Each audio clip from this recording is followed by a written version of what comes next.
जो ऐलान है वो अगले 1 साल में 1 करोड़ युवाओं को एआई ट्रेनिंग दी जाएगी। जिस तरीके से एआई का प्रचार प्रसार हो रहा है, हर क्षेत्र में एआई की जो मांग है वो बढ़ गई है, तो इसीलिए अब युवाओं की ट्रेनिंग पर भी फोकस किया जा रहा है। वहीं गरीब मध्यम वर्ग के युवाओं को मुफ्त कोचिंग कराई जाएगी। यहाँ पर एक सुविधा की गई है सरकार के द्वारा। थर्ड पॉइंट है खेल प्रतिभा खोज के लिए 15 साल के बच्चों को प्रशिक्षण दिया जाएगा। कितने साल के बच्चों को? 15 साल के बच्चों को। अगले 1 दशक में 5 नए परमाणु संयंत्र बनेंगे। इंपॉर्टेंट है, आपको अब 5 नए परमाणु संयंत्र जो हैं उनके बारे में डिटेल भी याद रखनी है। 8 सालों में 5 से 7 नए सेमीकंडक्टर प्लांट भी बनाए जाएंगे। तो ये 5 बड़ी घोषणाएं की गई हैं प्रधानमंत्री के द्वारा। वहीं नेक्स्ट पॉइंट देखते हैं, ताकत के 7 स्तंभ बताए हैं। यहाँ ध्यान रखना है कि हमने पहले शक्ति की सप्तधारा के बारे में बात की, वहीं 5 ऐलानों की बात की। थर्ड पॉइंट ताकत के 7 स्तंभ की बात कर रहे हैं हम। यहाँ से क्वेश्चन निकल सकता है कि कौन कौन से क्वेश्चन स्तंभ जो हैं। पहला ही है मैन्युफैक्चरिंग पावर, सेकंड कृषि और फूड प्रोसेसिंग, थर्ड टेक्नोलॉजी और इनोवेशन, फोर्थ गतिशीलता, रक्षा शक्ति, ग्रीन इकोनॉमी, ब्लू इकोनॉमी और सॉफ्ट पावर। ये आपको 7 स्तंभ याद रखने हैं ताकत के। वहीं संबोधन की 7 बड़ी बातें, अब जो मोदी द्वारा संबोधन किया गया उन संबोधन में 7 बड़ी घोषणाएं की गई, बातें भी की गई। उनके बारे में पहली घोषणा है महिला आरक्षण।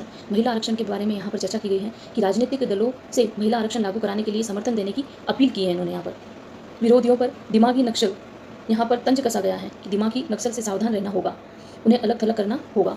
2047 का लक्ष्य समझाया। क्या है 2047 का लक्ष्य? उसके बारे में बात कही गई है कि विकसित भारत के लिए ऊर्जा से तकनीक तक के क्षेत्र में रोड मैप पेश किया जाएगा। नई तकनीक पर जोर दिया जाएगा। 5G का जमाना चला जाएगा और 6G का जो जमाना है वो अब नई पीढ़ी के लिए प्रौद्योगिकी का नेतृत्व करना चाहिए। युवा शक्ति को बढ़ावा दिया गया। रक्षा और तकनीक के क्षेत्र में युवाओं की क्षमताओं को उपयोग भारत और पूरी दुनिया के हित में करना चाहिए। मतलब यहाँ पर मोदी ने यह आह्वान किया है युवाओं से कि आपके पास जो दिमाग है, जो तकनीक है, उसका उपयोग आप भारत और पूरी दुनिया के हित में करें। आत्मनिर्भरता, हाइपरसोनिक प्रौद्योगिकी और ड्रोन प्रणाली जैसी उन्नत क्षमताओं में भारत को आत्मनिर्भर बनाना है। यहाँ टेक्नोलॉजी की बात की गई है कि टेक्नोलॉजी में भी भारत को आगे ले जाना है। आपदा प्रभावितों को सबल, बाढ़ और अन्य आपदाओं के प्रकोप का जिक्र करते हुए मोदी ने कहा सरकार और देश को प्रभावित लोगों के साथ।